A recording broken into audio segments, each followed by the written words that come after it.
ویلدا د ښوونځي په یو راپور د ورډ په پروګرام کې کار کوي. هغه غواړي چې یو انځور چې 13.09 سانتي متره پلنوالی لري د پروګرام پاڼې په مرکز کې پرېږدي.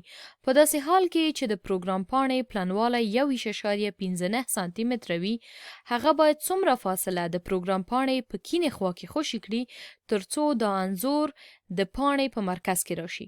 ګورئ دلته ویلي دي چې هغه کوم انځور چې غواړي د پروګرام پاڼې په مرکز کې پرېږدي د هغې پلنوالی چې ده تقریبا 13.09 سانتي متره ده او خپله د پروګرام پاڼې پلنوالی چې ده هغه 1.15 سانتي متره ده.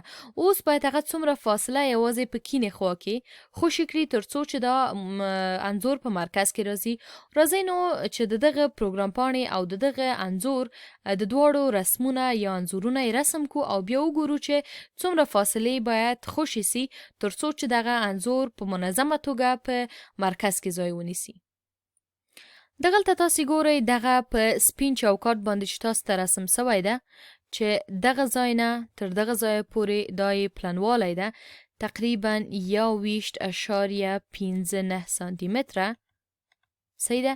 دا چې دا د پروګرام پاڼې هماغه انځور ده چې ما تاسو ته ویستلی ده که نه چې 1.15 سانتي متره پلنوالی لري او په منځ کې په دغه رنګ چې تاسې ګورئ چې تقریبا ورته بنفش رنګ هم ویلی سم، دغه رنګ باندې چې ګورئ دغه انځور دی چې غواړي یلدا دا په دغه مابین ساحه کې یا مرکز ساحه کې پرېږدي چې د دې تقریبا دغه پلنوالی چې ده 13.09 سانتي متره ده.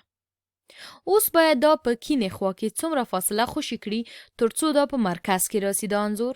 ګورئ دغه کیڼه خوا ده او دغه هم ښي خوا ده. اوس نو دغه ساحه باید موږ معلومه کو چې څومره ساحه باید دغلته خوشي سي.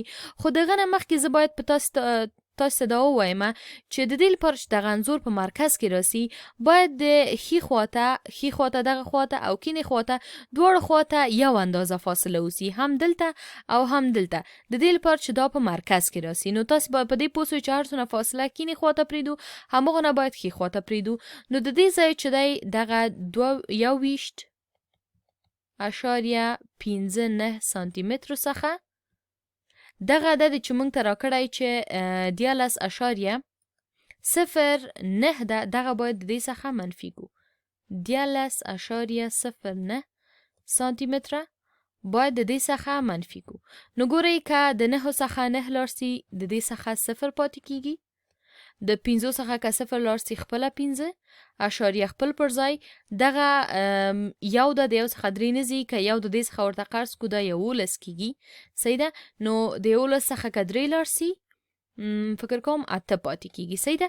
نو 8.50 سانتي متره چې ده دا باید دواړو خواته فاصله پرېږدي. اوس د دې لپاره چې دا مساوي توګه باندې فاصله پرېږدي دواړو خواته موږ کولی سو دغه 8.50 په دوو باندې ویشو یا یې ضرب د 1/2 کو.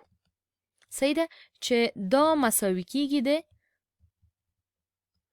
1 2 2 4 2 8 همداسې 2 2 4 او 5 2 10. نو دا کیږي 4.25 سانتي متره چې هم باید دغه خواته کیڼې خواته خوشي سي 4.25 سانتي متره او هم باید ښي خواته 4.25 سانتي متره فاصله په پروګرام پاڼې کې د انځور دواړو خواته خوشي سي ترڅو چې دغه انځور د پروګرام پاڼې په مرکز کې راسي.